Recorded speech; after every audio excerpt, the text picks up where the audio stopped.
ìjẹta kọ́ ni a ṣe ayẹyẹ àbíjọ́ Friday a gbọ́dọ̀ mọ́ kí ẹ̀yin ìyá a ṣe ayẹyẹ ẹ̀yin ìyá ẹ̀yin obìnrin Women's Day èyí tá a ṣe lọ́jọ́ Friday ẹ̀ ṣọ̀gbọ́n ẹ̀ láyé o omi ò tó ní pẹ́ dé àmọye ìgbà tẹ́ ń ṣe Women's Day Ladies Day gbogbo ẹ̀ náà obìnrin ni wọ́n ti lóbìnrin ní iyọ̀ ayé bẹ́ẹ̀ ni èmi gbà yóò ṣojú ẹ̀mí àwọn ọkùnrin náà ò ní fi kú ṣèfàjẹ́ bó tiẹ̀ jẹ́ pé ẹyọ kan péré lẹ yọ̀ǹda fún wa lọ́dún ìyẹn November 19 ní Men's Day now November 19 ní Men's Day yóò bá wa náà láyọ̀ àtàlàáfíà ṣùgbọ́n kinní kan ló ń ṣe mí o Dayọ̀ Men's Day November 19 yẹn day méjì ló wà lọ́jọ́ yẹn day méjì ló wà lọ́jọ́ yẹn tẹ́ bá lè gọ́gù ẹ̀ wọ́n rí i pé day tí wọ́n pa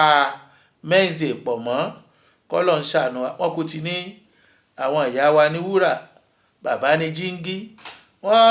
àwọn kan sọ̀túnmọ̀ jíngí wọ́n ní láyé àtijọ́ téèyàn ò fẹ́ ó fọ́ tí wọ́n máa ń gbé gẹ́gẹ́gẹ́gẹ́gẹ́ kì í ṣe pé kó lè fọ́ ni wọ́n fi ń pè wá àìṣe gíláàsì tí wọ́n fọ́ bẹ́ẹ̀ àwọn gíláàsì sí gan kò tí kì bí táyé àtijọ́ mọ́ ìyàwó náà lẹ ọ̀ máa fọ́ báyìí kọlọ́ṣà àwọn ìyá wa wọn jẹ́ fọ́ láyé àtijọ́ wọn kì í jẹ́ fọ́ àwọn ọkùnrin yìí wọ́n yìí kàn fọ́ bẹ́ẹ̀ ẹ̀yin ìyá ni wúrà kí ṣé àwọn obìnrin ni wọ́n fún ní pé ẹ̀yin kọ́mítì ẹ lọ wá dé tá a mọ̀ ṣàyájọ́ ẹ̀ àwọn tó ṣe ayẹyẹ dé torí tí wọ́n pa àwọn ọkùnrin pọ̀ mọ́ November 19 yìí bí ẹ bá mú fóònù lọ́wọ́ ẹ gọ́gù ẹ̀ àjọ ṣàjọyọ̀ ti Men's Day ní ikú òní pèmí àtìyìn ṣùgbọ́n àjọyọ̀ méjìlá àjọ ṣe ń jọ ẹ̀ Men's Day àti Toilet Day àdáyọ̀ omi rí àwọn ṣe nǹkan ò ṣe bí àmìlọ́ọ̀gì sí lọ kí là ṣe kí ló fi jọra wọn